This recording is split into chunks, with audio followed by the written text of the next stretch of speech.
What's going on, Alabama fans? Somebody called PETA because there was an act of animal cruelty last night. Alabama goes down to Baton Rouge and absolutely dismantles the LSU Tigers. 42-13 was the final score. I was very impressed overall. Well, almost every aspect of this game. The offense played great. The defense played great. I thought the game plan from the coaching staff was phenomenal. I thought they put a lot of pressure. Didn't really get a lot of sacks on Garrett Nussmeier, but when they did, they were really able to take advantage of them. Jihaad Campbell was able to force a fumble. Just a lot of positives coming out of last night's game against the LSU Tigers. So we're going to get into our Overreaction Sunday video for today, and I'm just going to go ahead and spoil it for all of you right now.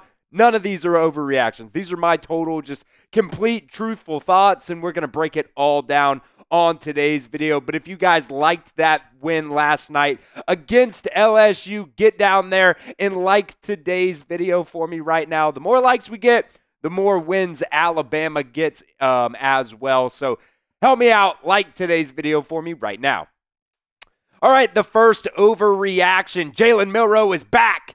Absolutely, man. This is not an overreaction. What he did last night was just so impressive from all ends. There was a lot of rain in that game last night, and Jalen Milroe went out there and just absolutely put on a clinic, man. He ran the ball. That's what Alabama, was able to do a lot of. Both not just Jalen running the ball, but the running backs running the ball as well. And I just thought the performance that he put on was nothing short of spectacular. He didn't throw the ball a lot, only 18 throws on the night, but he completed 12 of those, so he was very efficient there. He also had a couple drops. There was one from Kendrick Law. They had that deep ball to Ryan Williams, hit him right in the hands. Sure, maybe it was a little bit overthrown, but, man, it was right in the breadbasket. Ryan Williams got to come down with that ball. That would have been another deep ball for Jalen Milroe. But really, the story of the night was what Jalen Milroe was able to do with his legs on the ground. It's just another game where he comes in and dominates LSU on the ground. Last year, he ran for 4 touchdowns and 155 yards. This year, he runs for 185 yards on less carries, too. I think last year he had like 20 carries in that game. And in this game, he only had 12 carries. So I was very, very impressed with Jalen Milroe in this game. Really came in, had ice in his veins. And look, this brings back into the question, is Jalen Milroe back in the Heisman conversation after that game last night? And I think it is a legitimate conversation that we need to have after, the past couple weeks not being the best performances out of him. I thought he definitely deserved enough to get back in that conversation. So let me know in the comment section right now, guys, do you think Jalen Milroe is back in the Heisman conversation? Type Y for yes or type N for no at the pinned comment of today's video. That ad's going to come here on YouTube. That's totally fine. You can ignore it. Go down there and let me know what you guys think. All right, overreaction number 2 here. Jihaad Campbell is going to be drafted in round 1 of the 2025 NFL draft. Man, right now, the way he's playing, somebody asked me in the chat last night, who's the best player on defense? And I said probably either Damani Jackson or Jihaad Campbell. And Jihaad Campbell has just been playing out of his mind this season. He's always in the right place at the right time. Last night versus LSU, he was also nothing short of spectacular. 12 tackles, 2 sacks, 3 tackles for loss.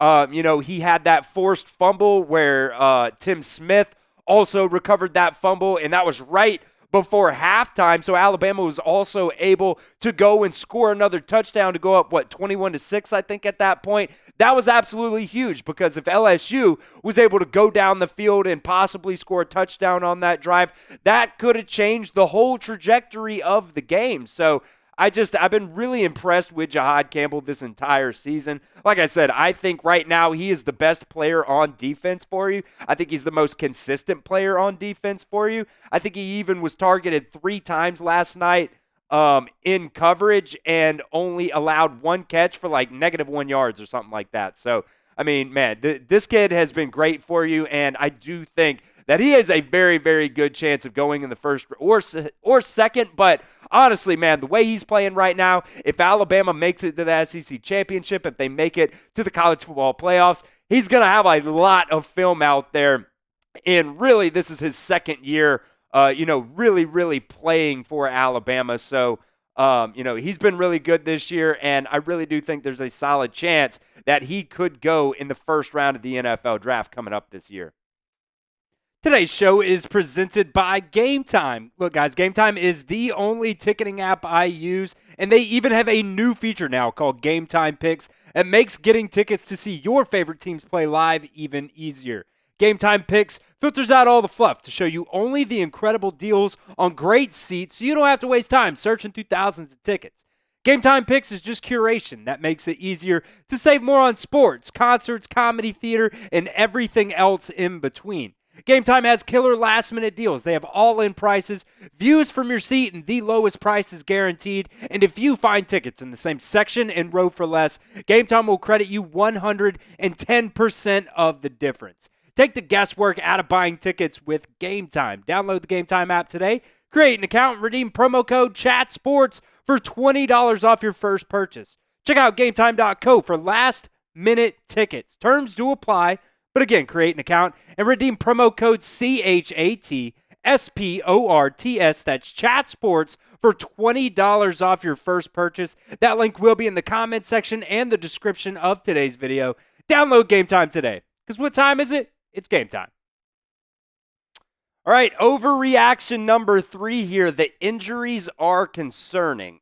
I do think they're very concerning. They might, at the end of the day, once we really find out more about what happened to some of these guys, they might not be that concerning. But as of right now, I am a little bit nervous about some of the injuries that happened for Alabama last night. First up, Jaden Roberts. He left in the second quarter of this game with what appeared to be a leg injury, possibly a knee injury, I think I read earlier. I also read that they said on the broadcast that he could have come back into the game, but they chose not to because Geno Vandermark was actually playing pretty good last night. So, Jaden Roberts, his mom always gets out there on Twitter and she tweets out, some updates for us. And she said he was good, but I'll be honest, I don't know if that's just, mom out there saying, he's good, he's in good spirits and things like that. I don't, really have any idea about the injury. We do know Jaden Roberts has been playing banged up all season long. So, it's going to be a real shame if Alabama's going to be without Jaden Roberts for, the games to come. Maybe you can get away with him not playing during that Mercer game coming up next week. But I do think, talent-wise, I do think Jaden Roberts is probably one of your best offensive linemen out there. So it would really suck if he's going to be out for an extended period of time. And then you have Quandarius Robinson. He also left yesterday with a left forearm injury. I believe they said on the broadcast yesterday that it seemed like it was going to be a pretty severe injury. So, that really sucks. Would hate to lose Quay for the rest of the season. Not saying that that's going to be the case or anything like that, but they said on the broadcast that it was a severe forearm injury. So, he's been your best Wolf so far this season. You got Quay Russaw also out there at that Wolf spot, but Keanu Coate didn't even travel with the team this week, so I don't really know what's happening there. You got Jordan Renaud also behind him there, but I would really, really hate to see Quandarius Robinson go out for, more an extended period of time there. And then Devontae Smith also left in the third quarter of this ball game. Don't really know what happened with him. It kind of looked like he was making a tackle and kind of got trucked. Maybe he just got the wind knocked out of him. Not real sure what happened there, but when we know more on these guys, we will have a video for you or a short, one or the other, somehow, some way. We will get that news out there to you guys. So make sure you are subscribed right here to the Alabama Football Report. We're also live for every single game this season. We'll be live for the Mercer game, the Oklahoma game, the Iron Bowl as well. And if Alabama makes it into the postseason, we will also be live for those games. So do not miss out. Hit that sub button for me right now. All right, overreaction number 4 here. There is a path still for Alabama to make it to the SEC championship game. The past couple of weeks I've kind of just been, kind kind of going past that because I thought that there was absolutely no chance that Alabama would make it, even though technically they weren't mathematically eliminated. Right now, it seems like there's actually a decent little chance that Alabama could make it into the SEC championship. This is what Blake Byler said from Bama Online about Alabama's chances to make it into the SEC championship game. He said, firstly, winning out and Georgia beating Tennessee are pretty much a requirement there.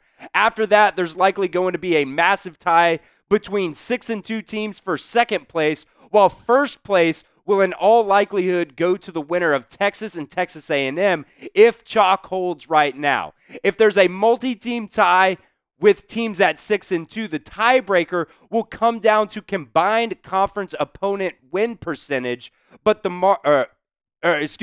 which Alabama has an advantage in, but the margins are slim. So what you're telling me right now is there's absolutely a chance that Alabama makes it into the SEC championship game. These are the current standings after this past week of college football. Tennessee is sitting up there at number 1, Texas A&M at 2, Texas at 3, Georgia. They had a very, very big loss yesterday to Ole Miss, which I don't really know if that hurts or helps Alabama right now. Yesterday when it happened, I kind of was leaning towards it hurts Alabama, but at the same time, I mean, they're still a good team. It's still a good win on your resume at the end of the day. So, look, right now, Alabama, the one thing that they have to do right now is win out, and I think they have a very, very good shot of doing that. Like I said, they got Mercer next week, then Oklahoma on the road.